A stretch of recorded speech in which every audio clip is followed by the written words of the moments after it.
Assalamualaikum para kaum berpikir, para penonton channel ini. Sebagaimana telah saya sampaikan di video-video sebelumnya bahwa karena channel ini sudah mendapat serangan dari orang-orang yang tidak menyukai channel ini, jadi sekarang saya switch atau saya ubah channel ini sekarang menjadi channel orang-orang berpikir, dan yang untuk secara frontal menghantam orang Malaysia yang dengan secara karikatural saya pindahkan ke channel Kampung Halaman. Ya, silahkan dilihat nanti linknya di bawah ini.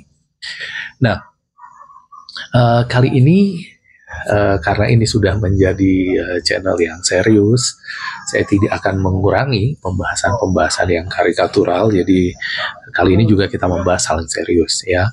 Kali ini yang akan kita bahas adalah perilaku orang-orang Malaysia di media sosial, platform media sosial sekarang ini. Yang kita lihat, kenapa sih mereka ini sepertinya nggak nyambung sama kita gitu ya. Kemudian nggak, kalau kita ngomong A, mereka ngomong B. Atau seperti yang di videonya Misteri yang membuat live di TikToknya itu, dia ngomong apa, orang Malaysia ngamuk-ngamuk gitu, nggak nyambung gitu.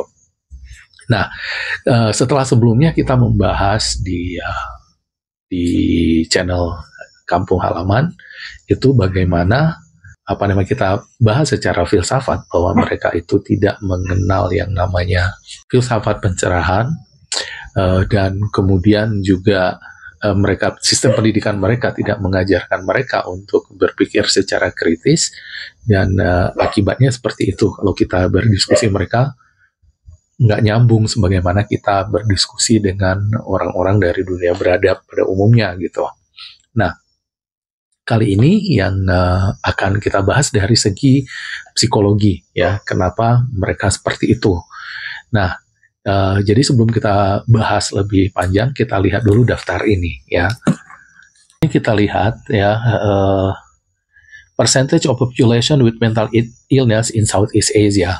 Jadi di sini di daftar ini ditunjukkan daftar dari presentasi populasi orang-orang yang mengalami gangguan mental atau kesehatan mental gitu ya. Kalau di kita itu ODGJ atau gangguan jiwa gitu, orang dengan gangguan jiwa di Asia Tenggara, ya.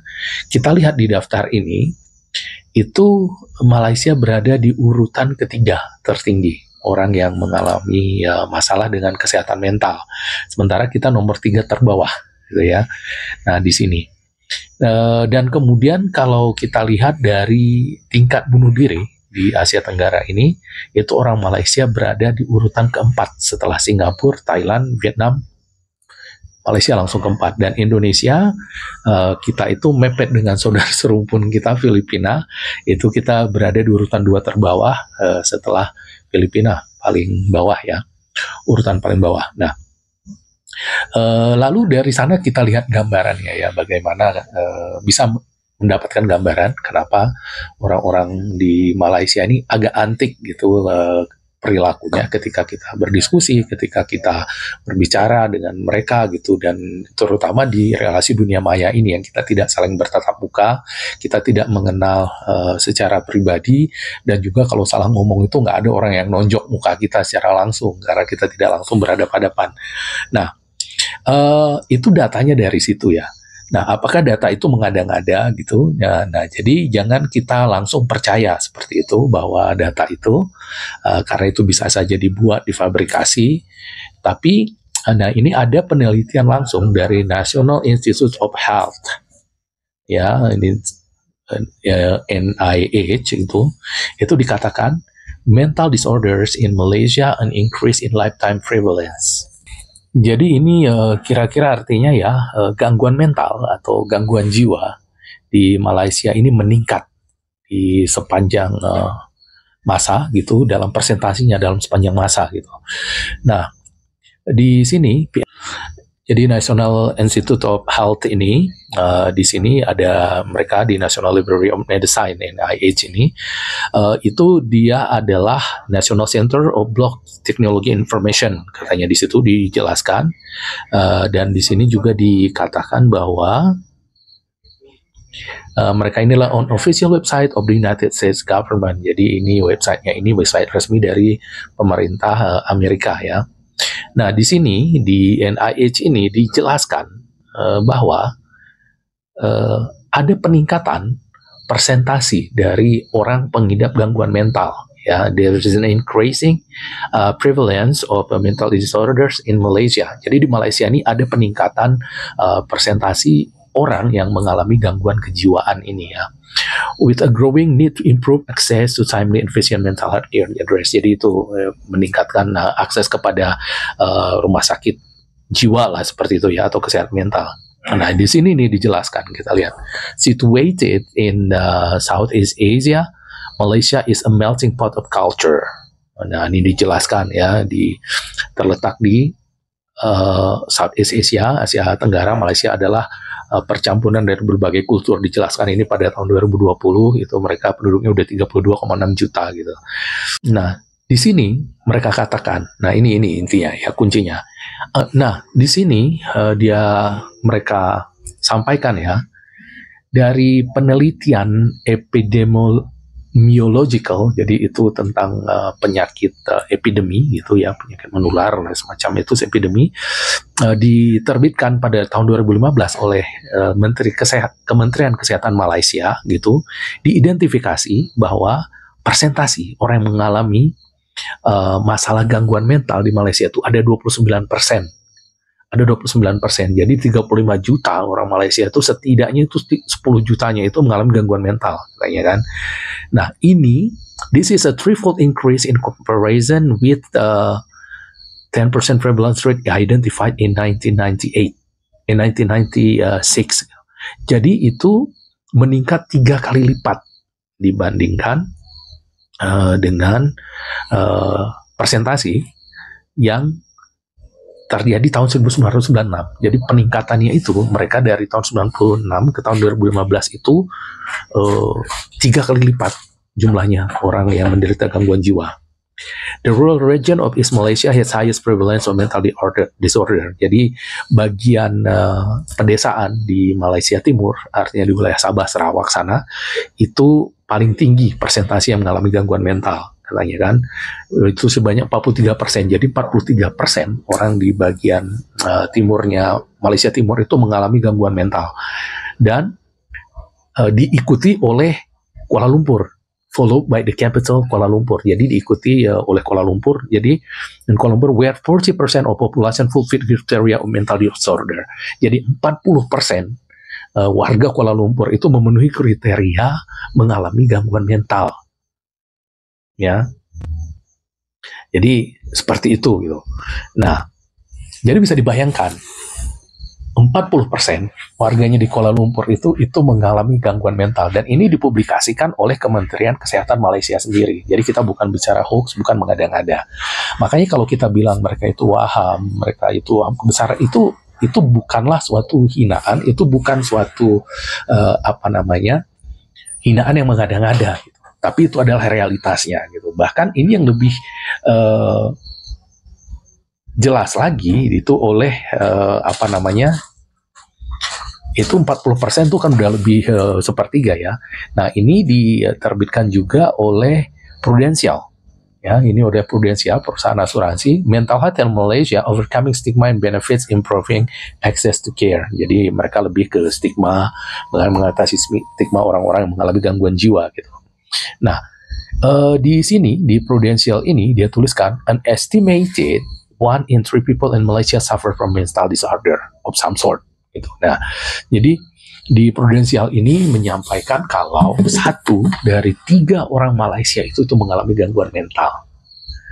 Jadi paham ya kita kenapa mereka ini kemudian perilakunya di dunia maya.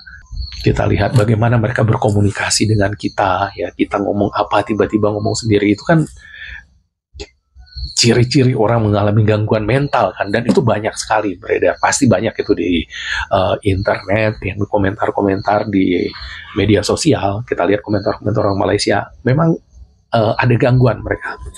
Nah sekarang yang ingin kita tahu lagi, kenapa mereka itu mengalami gangguan jiwa seperti itu, gitu, gangguan mental. Karena biasanya itu karena realitas itu nggak sama dengan yang harapan atau hayalannya. Dan kita tahu orang-orang di Malaysia ini, kaum Melayunya terutama, itu mereka itu dididik bahwa mereka itu adalah bangsa yang sangat besar gitu, atau kemudian apalagi disebut ketuhanan Melayu, mereka tuh selalu menganggap rendah Indonesia. Nah, ketika kenyataan itu nggak seperti itu, mereka tuh semakin terpukul, dan itu kan 2015. Dan untuk 2024 ini saya pikir itu lebih tinggi lagi persentasinya. Karena apa? Karena semakin banyak realitas yang terjadi itu tidak sesuai dengan apa yang mereka harapkan. Ya, contohnya Indonesia ini selalu mereka pengen injak-injak buat telapak kaki, ternyata sepak bola mereka yang terpuruk, sampai gilanya mereka itu sampai menyiram dengan air keras. Itu kan tanda-tanda gangguan mental ya. Dan kemudian juga mereka itu jelas-jelas nggak lolos, tapi kemudian dikatakan mereka tim terbaik di Asia Tenggara. Itu juga tanda-tandanya. Dan yang lain, misalnya, apalagi kayak sekarang ini di Olimpiade, lebih tidak sesuai realitas lagi. Mereka yang katanya unggul, malah nggak dapat apa-apa, medali emas, selama hampir 70 tahun nggak dapat. Sementara kita di Indonesia, kemarin aja memperoleh 2 emas, dan sebelumnya di total kita sudah punya 10, itu semakin memukul mental mereka gitu kan. Itu terjadi karena mereka itu memang dicekoki doktrin bahwa mereka itu adalah bangsa yang besar, mereka itu adalah bangsa yang unggul. Makanya dengan teori-teori yang tidak membumi seperti Melayu Mahawangsa dan yang lain-lain itu yang mempengaruhi ini mereka ya, perilaku mereka. Itu di dalam gejala psikologis itu atau patologi sosial itu disebut collective narcissism. Ya, itu sebelumnya dikenal dengan megalomania kompleks. Itu tadinya, sekarang ini ada istilah yang lebih baru, itu disebut collective narcissism. Jadi mereka itu mengalami itu gejala collective narcissism. Nah, istilah ini diperkenalkan oleh Agnieszka Golec de Zabala, ya, kita pada tahun 2005. Ketika itu dia meneliti bagian dari kelompok ekstremis gitu ya. Kenapa orang itu menjadi sombong, merasa besar sekali gitu.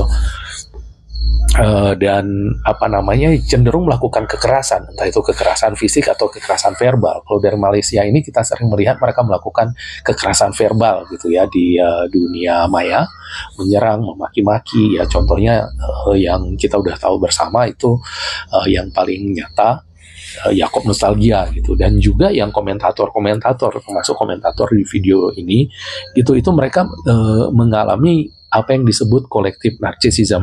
Nah, dan apa itu collective narcissism ini? Itu di sini katanya kan yang Agnieszka ini dia mulai melihat gejala itu setelah menyamakannya dengan dia lihat apa yang oleh sarjana besar abad ke-20 lah ya, di situ Theodor Adorno dan Erich Fromm yang menyebut itu sebagai grup narsisisme. Jadi narsisme secara kelompok gitu, narsisme kelompok. Nah, jadi Golec de Zabala ini dia mendefinisikan grup narsisisme atau narsisisme kelompok ini sebagai a belief that the exaggerated greatness of one's group is not sufficiently recognized by other. Gitu. Jadi suatu kepercayaan yang membesar-besarkan kebesaran, ya, melebih-lebihkan kebesaran dari satu kelompok yang tidak cukup diakui oleh kelompok lain gitu. Nah, itu dia. Itu penyebabnya gitu. Dan ini memang cocok dengan Malaysia ya, pas gitu ya apa yang didefinisikan oleh Golec de Zabala ini. Kita lihat bagaimana mereka itu melebih-lebihkan kebesaran dirinya ya, contohnya seperti Melayu Mahawangsa, semua itu punya Melayu. Oleh profesornya ya, Abdul Ahmad Muati itu katakan Malahayati itu pahlawan Melayu, kemudian Cut Nyak Din pahlawan Melayu, kemudian Hang Tuah dicari-cari kebenarannya bahwa itu benar Melayu. Jadi melebih-lebihkan kebesaran ya, itu yang menimbulkan waham yang kita sebut waham kebesaran itu mereka lebih-lebihkan. Nah, ketika itu tidak tercapai, Itu yang mulai mereka melakukan kekerasan tadi, mulai melakukan hal yang aneh-aneh gitu ya. Dan kita bersyukur karena Malaysia ini bukan negara yang cukup kuat secara militer dan juga yang lain-lain ya, ekonomi lumayan tapi nggak terlalu kuat, nggak terlalu berpengaruh. Bayangkan kalau mereka itu berpengaruh, contohnya itu nanti seperti Hitler, dia bisa membantai semuanya, atau seperti Israel, karena kebesarannya itu tidak diakui oleh orang lain. Seperti kebesaran Malaysia ini, mereka katakan bahasa Melayunya itu 300 juta, ternyata nggak diakui dunia, yang diakui bahasa Indonesia, seperti itu kan. Dan hal-hal lain lagi yang tidak sesuai ya, sama seperti saya katakan tadi bahwa di Olimpiade mereka terpuruk, di sepak bola mereka terpuruk, itu yang menimbulkan satu masalah bagi mereka dan melakukan kekerasan. Dan itu juga yang menjelaskan kenapa dalam interaksi kita di dunia maya dengan orang-orang Malaysia ini sering bersifat aneh-aneh gitu ya. Jadi nggak nyambung, mereka itu tiba-tiba memaki, mereka itu lari dari persoalan, itu karena itu tadi. Itu karena kolektif narsisisme atau grup narsisisme yang mereka terluka. Jadi sikap narsisme mereka yang mengagumi diri sendiri mereka itu terluka. Jadi demikian, mudah-mudahan dengan video ini kita bisa lebih mengenal tetangga kita tersebut. Demikian dulu video kali ini dari saya.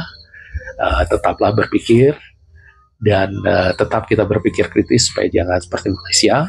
Dan mereka itu cukup kita jadikan laboratorium pengamatan perilaku manusia. Demikian video kali ini dari saya. Assalamualaikum warahmatullahi wabarakatuh.